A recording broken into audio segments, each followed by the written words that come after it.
Mr. Goldstein, can I get the question one more time? Yeah. I'm actually going to read it again for everybody. It's quite a long question. Given the fact that our schools in Bayview aren't performing anywhere near their counterparts over in the Sunset and Marina neighborhoods, what do you, as District 10 Supervisor, feel you can do to address the fact that this educational discrepancy exists? How can you help our kids in Bayview have the same opportunities? Thank you. Well, one thing we first need to get understood is that the discrepancy is in District 10 itself, that we have underperforming schools in District 10 and we have overperforming schools in District 10. We actually have a blue ribbon elementary school in District 10 in Potrero. So we need to see that that discrepancy doesn't just go over to the sunset. Well, what's going on? One of the things that we have to see, and it's come out over and over and over, is that schools with parental involvement tend to have children who do much better scholastically. So, when the Bayview Empowerment Plan started out earlier this year as a collective of schools coming together to get that done, it has now morphed into something else. It is now morphing into, well, we're going to get it done if we can keep this principal here, and we're going to get it done if you don't move this over there. So it's a coming together that we haven't gotten it together yet.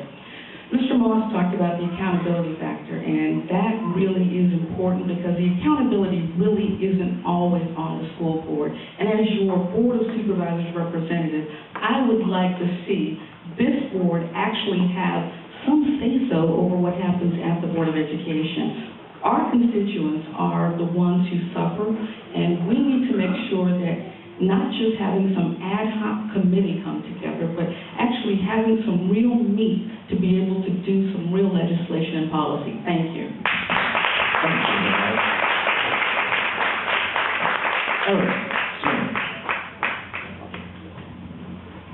Thank you, Mr. Goldstein, and I'll just have a little shout out to Ms. Kim Shree-Moffas from the school board joining us here tonight. They're doing the best they can with little resources. I actually have taught after-school chess all over the city, and I've been at Oregon, I've been at West Portal, I've been out here at George Washington Carver, Bret Harte. The difference between those schools and the schools here in District 10 is they don't have all of the facilities. They don't have all the tools for the children to succeed. There are a lot of different problems with standardized tests and everything else, and you've got teachers being moved around, principals, leaving. I mean, it's terrible. Funding is an issue. And yes, we do need accountability. But we also need the tools and the resources for our children to succeed. And they're not getting them. I'm a big fan of the whole close the loophole, Prop 13, repeal that, split roll it so that we can get more funding. I think our schools have suffered since that went into effect. And I think we all are going to need to come together to do that.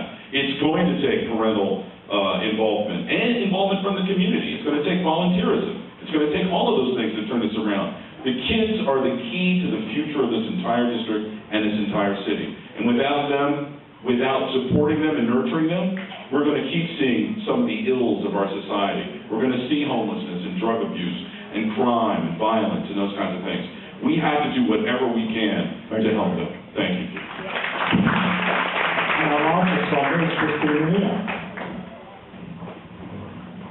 Thank you. This is one of my 3 platform priorities.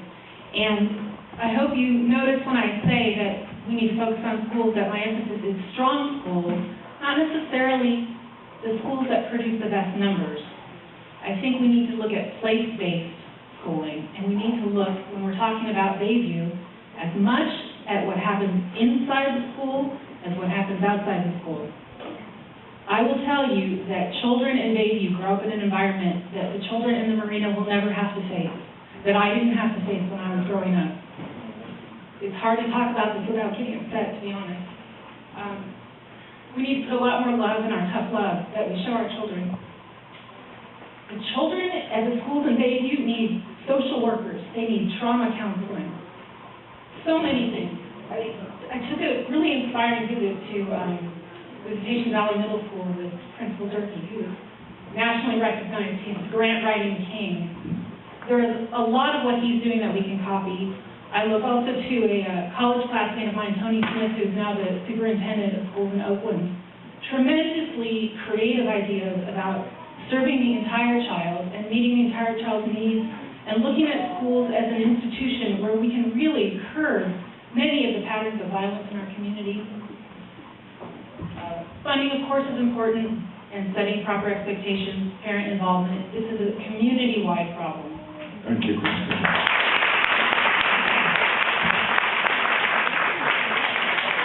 So we're going to have one more question now, and then we're going to have closing statements from each of our candidates, but you'll have 2 minutes for closing statements, and this is a very easy question that we're going to ask you right now. How would you deal with our huge budget deficit? And you have 5 seconds to answer. Well, maybe we'll give you a little longer. 4, 1, 2, 3, 5, 7, 6. This is a 90-second question. How would you deal with our huge budget deficit, Malia Cohen?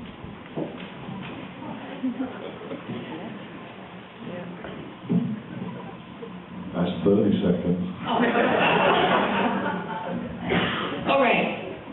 I think it's well understood that the tax burden that we have here in San Francisco is not equally shared among individuals. San Francisco payroll tax structure it disincentivizes businesses to actually grow, and particularly small businesses. It discourages employers from creating jobs, which would inhibit business growth. And we all can agree in this room that small business is the background of San Francisco. There are over 3,000 businesses alone over here in the Southeast. And I believe that this is an opportunity that we're missing on. I would also propose, as a revenue measure, that we take a flat payroll tax and make it more progressive. So that means, as a small business employer, I hire people, and I have to pay taxes on their payroll. And instead of being assigned an X number percentage that I'm going to pay my employees, thank you, it would be adjusted on the number of employees, the amount of income that I'm paying my employees. Thank you.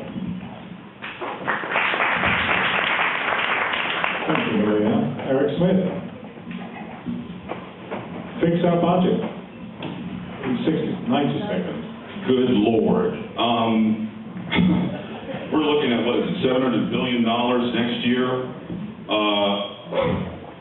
I don't have the answers. It's going to have to come from the creative folks of this entire city. Creative revenue measures, belt tightening, accountability. You have some 300 nonprofits that are getting hundreds of millions of dollars, and there's no oversight. You've got to save some money for set-asides. You've got all kinds of different wonderful possibilities, parcel taxes and those kinds of things. I think we're going to have to take a long, hard look at the way we do things, about how much we spend, but we can't give up the social services we need for children, for seniors, and for the folks that need it the most. No matter what we do, we can't ever cut those. So there's going to be some tough, hard choices. We've got infrastructure problems. We've got a lot of things that we have to deal with. I don't have the answers to it. Maybe Tony Kelly does, I don't know. But we're going to have to work together on this. It's going to be tough. I hope that answers your question, Keith.